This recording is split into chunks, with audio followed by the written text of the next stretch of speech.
Fala, gurizadinha, tudo certo com vocês? Alguns dias depois, horas depois do anúncio da chegada de Kylian Mbappé ao Real Madrid, acho que é o momento para a gente fazer esse vídeo aqui e falar um pouquinho sobre a era Florentino Pérez, que já é a era mais vitoriosa da história do Real Madrid. Eu quero trazer para vocês alguns dados, alguns números, algumas curiosidades para falar dessa etapa tão vencedora do Real Madrid, que tem como seu protagonista fora de campo, e que, claro, se reflete dentro do campo, o presidente Florentino Pérez.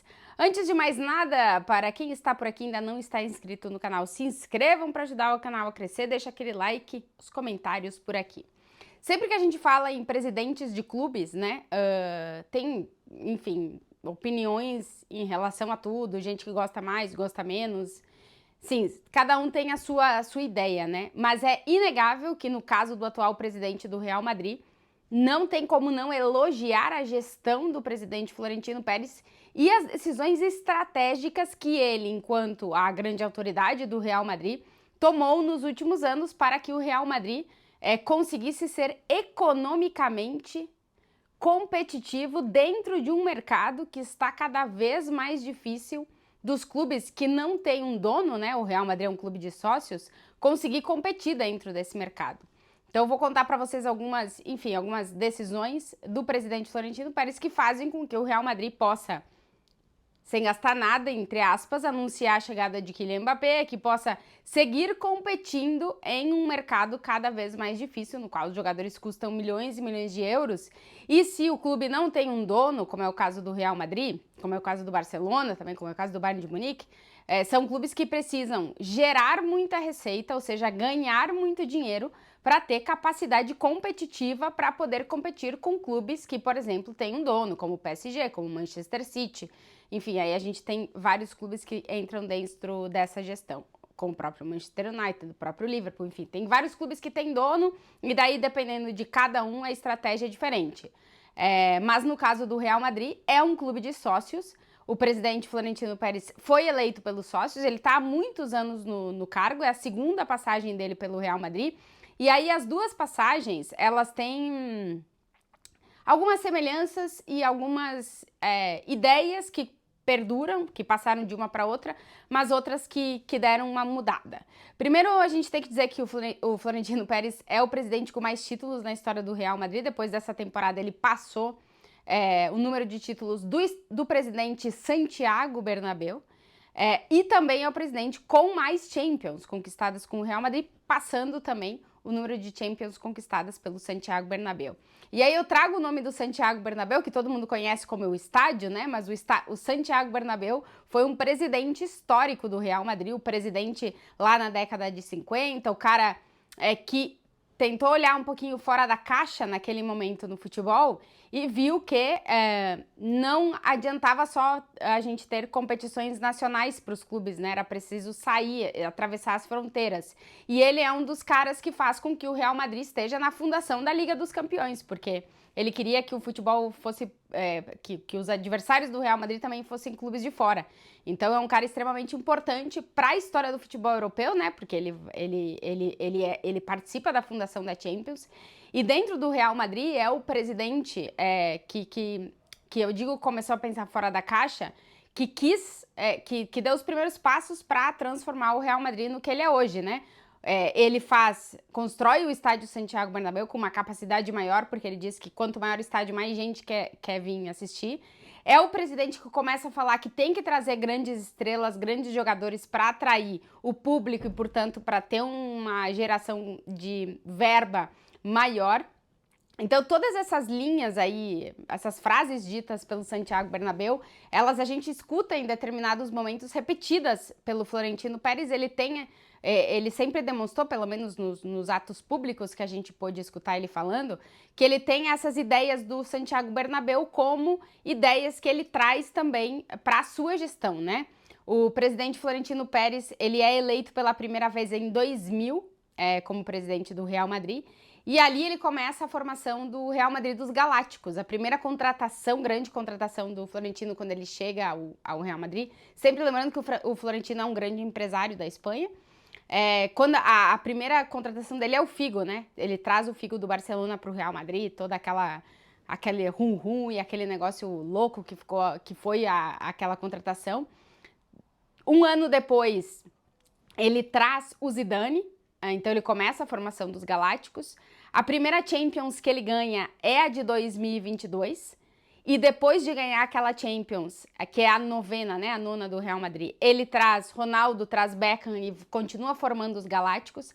A verdade é que essa primeira passagem do presidente Florentino Pérez pelo Real Madrid, que é de 2000 a 2006, quando ele pede demissão, esses 6 primeiros anos, são os anos dos Galácticos, mas na verdade em termos de títulos foi abaixo do que se esperava, né? Porque com os Galácticos todos juntos o Real Madrid não conquista nenhuma Champions, né? Verdade que ganha Campeonato Espanhol, ganha a Supercopa, mas não consegue ganhar a Champions, que era a obsessão do Real Madrid, que tinha voltado a conseguir ganhar ela depois de tantos anos, e quando os Galácticos todos estão juntos, eles não conseguem, né? Aí tem a ideia da criação da cidade esportiva do Real Madrid, que também é uma ideia do presidente Florentino Pérez. Inclusive, na última assembleia de sócios do Real Madrid, já foi aprovado que quando ele quiser, porque ele disse que a decisão vai ser dele, a cidade esportiva do Real Madrid, o CT do Real Madrid, vai se chamar Florentino Pérez. Os sócios já aprovaram isso, mas ele disse que ele vai decidir quando a cidade esportiva vai levar o nome dele. Porque o estádio vai continuar sendo Santiago Bernabéu, em homenagem ao primeiro grande presidente da história do Real Madrid. E aí a cidade esportiva vai levar o nome do presidente Florentino Pérez, que é difícil a gente comparar eras, né? Na questão do Real Madrid, eu sempre digo que é muito complicado, porque a gente teve uma era muito vencedora nesses anos 50 e 60, em que o Di Stéfano marcou toda uma geração, o Santiago Bernabéu, o Puskás, o Rento, foi um Real Madrid muito vencedor, aquele Real Madrid do início, e agora a gente tá vivendo um Real Madrid desse tamanho também, só que é uma outra era, então comparar qual que é o maior, qual que é o melhor, é sempre muito difícil em contextos sociais mundiais totalmente diferentes, né? Mas já dá para dizer que em termos de títulos e em termos de conseguir manter o Real Madrid competitivo, o Florentino Pérez está se tornando o maior técnico, o maior presidente da história do Real Madrid. Ele está passando, o Santiago Bernabéu já passou em títulos, e dentro da importância histórica do clube, no contexto atual, que é um contexto bem diferente daquele, conseguir manter o Real Madrid economicamente e esportivamente competitivo dentro desse contexto é algo realmente muito difícil. Primeira etapa do Florentino, 2000 a 2006, os Galácticos, não é tudo o que se queria. Ele sai do Real Madrid em 2006 e acaba voltando em 2009. Quando ele volta em 2009, ele começa a formação da segunda era dos Galácticos, que já, na verdade, já nem é mais Galácticos, mas enfim, não se chama mais assim, mas é uma segunda era de Galácticos. Chegada de Cristiano Ronaldo, Kaká e Benzema é o ponto inicial dessa segunda era do Florentino Pérez. E aí ele consegue, eu acho que algo que ele não conseguiu com os Galácticos, porque se a gente for olhar, os Galácticos realmente eram muitos grandes jogadores, e o Florentino Pérez tem como característica algo que eu disse que vem lá do Bernabéu mesmo, que é todo grande jogador que quer jogar no Real Madrid, vai jogar no Real Madrid. Porque é um time formado para grandes jogadores. É um time que quer os grandes jogadores, que quer as grandes estrelas, que quer os melhores do mundo. A base é essa. A partir disso, os Galácticos, em termos de títulos, em termos de visibilidade de marca e retorno econômico, dá certo. Em termos de retorno esportivo, não é o que se imaginava. Aí eu acho que na segunda etapa o Florentino consegue equilibrar um pouco essa questão de trazer grandes jogadores, mas não todos eles são midiaticamente do tamanho igual, né? Tem alguns, Cristiano Ronaldo, o Kaká era o melhor do mundo já tinha sido o melhor do mundo naquela época, o Benzema era uma jovem promessa, aí ele traz o Modric, que foi muito questionada a contratação do Modric, olha o que ele se transformou, aí ele traz o Toni Kroos, aí eu acho que o Real Madrid acerta, e claro, liderado pelo Florentino Pérez, na construção mais do que em só grandes estrelas, em grandes estrelas dentro de um contexto de coletivo, né? E aí o Real Madrid começa a formar essa era tão vencedora, né? O primeiro título é o título de La Liga em 2011, se eu não me engano, com a Liga dos Recordes do José Mourinho. E a partir daí o Real Madrid vai crescendo, né? Vai crescendo em formação desse time. Em 2012 começam a chegar mais jogadores, aí já tem a saída de alguns e a chegada de outros, o Marcelo se consolida, vai mudando um pouquinho o meio de campo, vai mudando a zaga, vai entrando um, vai saindo o outro, e aí a gente tem a base do que, a partir da Copa do Rei de 2013, 13, que se transforma nesse Real Madrid que conquistou tantos títulos e que todos os jogadores dessa era se transformaram nos maiores vencedores da história do clube, né? A gente tem o Modric e o Nacho, que tem 26 títulos cada um, ou seja, para provar, o Nacho sobe para primeiro time, mais ou menos quando o Modric chega ali em 2012, e os dois começam a somar títulos, né? Então são 26 se a gente for olhar só desde a chegada do Modric, e o Florentino ainda tem os títulos de antes. Então realmente é a formação de um time de galácticos, mas de galácticos coletivos, mais do que só individualidades um pouco perdidas. E aí eu acho que também há a escolha, ao acerto na escolha dos treinadores, né? E eu acho que fundamentalmente Carlo Ancelotti e Zidane, né? Os momentos de cada um.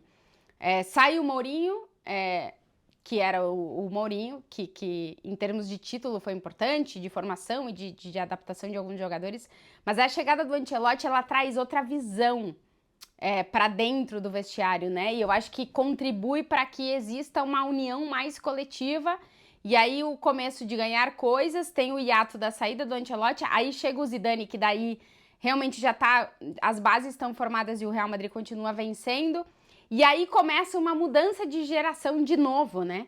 E aí começa, depois da saída do Cristiano Ronaldo, de novo, essa mudança de geração. E aí também tem a importância do presidente Florentino Pérez, que um pouco antes disso, ainda, se eu não me engano, é 2015, que o Real Madrid contrata o Odegaard, ainda com 15, 16 anos. A partir dali já inicia essa nova ideia do Real Madrid de não vamos apostar milhões e milhões de euros em um jogador já pronto, vamos comprá-lo antes dele valer 200 milhões de euros e formar esse jogador dentro do Real Madrid. Por quê? Se esportivamente der certo, ele vai nos dar muito esportiva e economicamente. Se esportivamente não der certo, muito provavelmente a gente vai conseguir arrecadar um valor maior do que a gente gastou. Então essa estratégia, ela é a que começa a funcionar. E aí o Real Madrid deixa de focar nos grandes jogadores já preparados para focar nos que vão vir a ser esses grandes jogadores, né? Eu acho que o Odegaard digamos que é o primeiro. Alguns deram certo, outros não deram certo desde dessa estratégia, mas a gente tem a prova de muitos que deram certo, né? Então eu acho que é um acerto também para o time conseguir ser competitivo, porque o Real Madrid tem uma receita, tem um orçamento de mais de 900 milhões de euros, eu acho que com os resultados esportivos até pode ampliar mais e bater mais ainda esse valor, só que não dá para todos os anos, com uma receita limite, fazer um investimento de 150, 200 milhões de euros. Então é preciso realmente começar a fazer uns investimentos de 45, 40, para lá na frente tentar vender por 100, ou que esse cara fique no clube e dê o retorno esportivo e também econômico, né? Então existe essa pequena mudança aí. E é mais ou menos o que a gente está vendo dentro dessa etapa, né? Como eu digo, algumas coisas que deram certo e outras erradas, mas a gente está vendo muitos que deram certo, né? E o Real Madrid conseguiu se manter competitivo dentro dessa transição que ainda atravessa, porque fez essa estratégia. Então a estratégia esportiva, ela foi mudando um pouco e ela tá funcionando. Por exemplo, o Hazard eu acho que foi o último que o Real Madrid paga um valor elevado por um jogador de 26, 27, não lembro quanto o Hazard tinha, 26, 27, 28, acho que ele já tinha 28. Eu acho que isso não vai mais acontecer, porque isso foi fora da curva, né? A chegada do Mbappé, por exemplo, o Mbappé tem 25, mas o Mbappé entra na estratégia que o Real Madrid queria ele quando ele tinha 17, 18, né? Já era dessa estratégia, não deu, e o Real Madrid continuou insistindo, e é claro que o Real Madrid vai ter que pagar para ele luvas e tal, mas não precisa pagar nada ao PSG pela chegada do Mbappé, né? Então, não era exatamente o que o Real Madrid queria fazer, chegou a oferecer 200 milhões, mas entra dentro dessa estratégia de não fazer grandes gastos em jogadores com uma idade que não possam te render 2 ou 3 renovações de contrato, né? Também tem o ponto da renovação de contrato dos mais de 30. O Florentino bate muito na tecla de que ninguém é maior do que o Real Madrid. Então, se um jogador quer sair, ele não bloqueia a saída. A única coisa a informação que a gente tem é: ok, você não quer mais estar no Real Madrid, traga uma oferta que a gente vai ouvir. Aconteceu com o Cristiano Ronaldo. Ele queria um salário, ou ele queria outros objetivos esportivos que o Real Madrid não podia entregar para ele, ele trouxe uma oferta e foi vendido. Não existe essa coisa de prender o jogador contra a sua vontade, né? Se o jogador quer sair e vem com uma oferta aqui que é interessante para o Real Madrid não vai segurar o jogador. Então esse é outro ponto. Então tem a questão do tipo de contratação, da forma de renovar. Jogadores com mais de 30 são renovações anuais. Agora já 30, né? 31, 32, porque não se tem a ideia de renovar por tantos anos, porque não se sabe o rendimento esportivo que esses caras podem dar, né? Depois dos 30, 32. Então é uma estratégia do clube também, que tem funcionado, porque alguns ficam e outros não. Aí já é uma decisão de cada um de aceitar ou não. O Real Madrid oferece e o jogador aceita ou não. Dentro dos históricos, né, dessa geração tão vencedora, alguns resolveram ficar e outros resolveram sair. Aí foi muito dessa questão do jogador. Então, contratações e estratégias de renovação para se manter competitivo, esportivamente e economicamente tem conseguido fazer isso. E aí entra um outro ponto que eu trago uma conexão entre Santiago Bernabéu e Florentino Pérez, que é a questão do estádio. O Real Madrid não tem um dono, então ele precisa tentar ao máximo conseguir a geração de verba do próprio clube, né? Com a venda de camisas, com marketing, com patrocínio. A camisa do Real Madrid esse ano passou a ter um patrocínio na manga, o que nunca teve, né? O patrocínio na frente da camisa. Então são pontos que vão fazendo o Real Madrid ganhar mais dinheiro para poder se manter competitivo num futebol cada vez mais caro, né? Com valores exorbitantes para contratações de jogadores que às vezes nem valem tudo isso, mas enfim, o mercado é assim. E aí, lá atrás, lá nos anos 50, a estratégia do Santiago Bernabéu foi também reformular o estádio, ampliar o estádio para mais pessoas poderem vir e o Real Madrid poder gerar mais verba.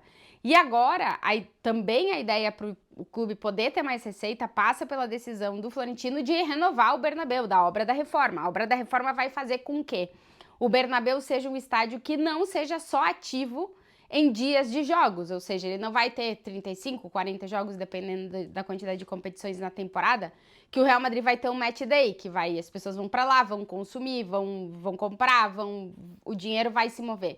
Agora o Bernabéu, ele tá operativo para praticamente 365 dias por ano, porque tira o gramado, bota outra coisa e show, e show, e show. Agora, nessa metade do ano, a gente vai ter muitos shows no Bernabéu, o que dificulta até encontrar data para apresentação dos jogadores que deve ser no Bernabéu, porque vai ter muito show. Então, o Real Madrid vai estar gerando com o próprio estádio, porque o Bernabéu é o estádio do clube, é do Real Madrid, não é de nenhum outro, né? Então, é uma receita que entra e ela fica no clube, que vai poder ter muito mais dinheiro. É verdade que o Real Madrid financiou a obra, vai ter que pagar a obra, mas se acredita que com o que o Bernabéu vai gerar, vai conseguir pagar a obra e ainda vai ter uma arrecadação importante pro clube.